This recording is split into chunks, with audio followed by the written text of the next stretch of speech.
Het belangrijkste vind ik dat de zaak op dit moment goed loopt. Ik woon nog thuis, zodat ik alle ruimte heb om te groeien met mijn bedrijf.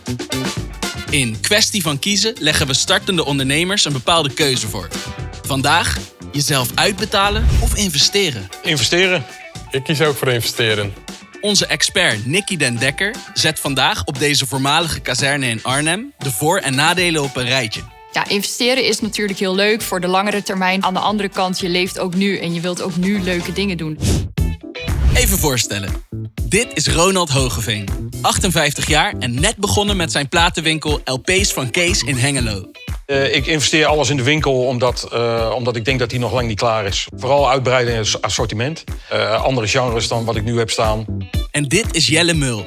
18 jaar. Hij onderhoudt boten met zijn bedrijf Dekswabber. Nou, ik investeer voornamelijk in nieuwe apparatuur, waardoor we ook het werk sneller kunnen uitvoeren en professioneler. Onze expert Nicky is 33 jaar en mede-eigenaar van Paperdork. Ze helpt bedrijven met hun administratie en financiën. Ik vind het heel stoer dat zij de durf hebben om te kiezen voor investeren. Want uiteindelijk kies je dan voor de lange termijn, denk ik, voor de groei van je bedrijf. Aan de slag met de tips. Ja, het voordeel van meteen investeren is eigenlijk vooral dat je een lange termijn voordeel hebt. Dus dat je ervoor zorgt dat je bedrijf op de lange termijn gaat groeien. Het nadeel van meteen investeren is dat je natuurlijk op dit moment minder geld overhoudt voor jezelf. En dat kan nadelig zijn als jij bijvoorbeeld bepaalde hoge vaste lasten hebt die je moet betalen iedere maand. Ik woon nu nog bij mijn ouders, dus ik heb daar eigenlijk weinig privélasten voor. Ja, ik leef op dit moment het meeste van de inkomsten van mijn partner, die een goede baan heeft. En daar moeten we het eigenlijk het grootste deel mee doen. Nou, mijn tip is eigenlijk, ik ga de inkomsten die ik krijg, ga ik verdelen over verschillende geldpotjes. Of je kunt daar zelfs verschillende rekeningen voor openen. En zo krijg je er wat meer grip op. Want je kan bijvoorbeeld een apart potje maken voor je belastingen. Zodat je altijd het geld voor de Belastingdienst opzij zet. En jezelf daar niet onterecht mee rijk rekent. En zo kun je bijvoorbeeld ook een potje maken voor je investeringen of voor je salaris.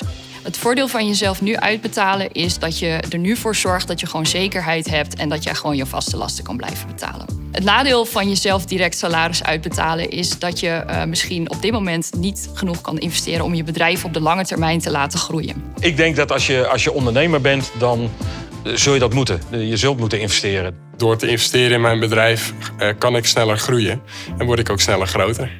Jezelf uitbetalen of investeren. Niks is goed of fout. Het gaat erom dat je goed nadenkt over je keuzes. Ronald en Jelle, welke vragen hebben jullie nog aan Nicky? Wat is een normale verhouding aan jezelf uitkeren of investeren in je bedrijf? Eigenlijk misschien het antwoord, misschien niet helemaal waar je op hoopt, maar er is niet echt een normale verhouding. Er zit veel verschil tussen bedrijven. Een dienstverlener heeft bijvoorbeeld minder kosten dan iemand die een webshop heeft. Dus dit zijn eigenlijk echt zaken waarvoor wij altijd aanraden. Bespreek ze met je boekhouder, zodat hij echt op maat voor jou daar een berekening voor kan maken.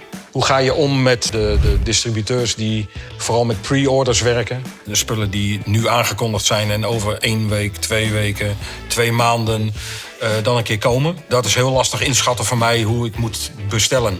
Als je wat langer onderneemt, dan kan je daarvan leren door terug te kijken naar je cijfers.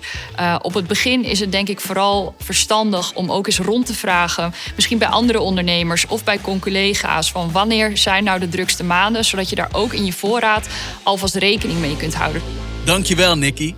En Jelle, wat zijn je plannen voor de toekomst?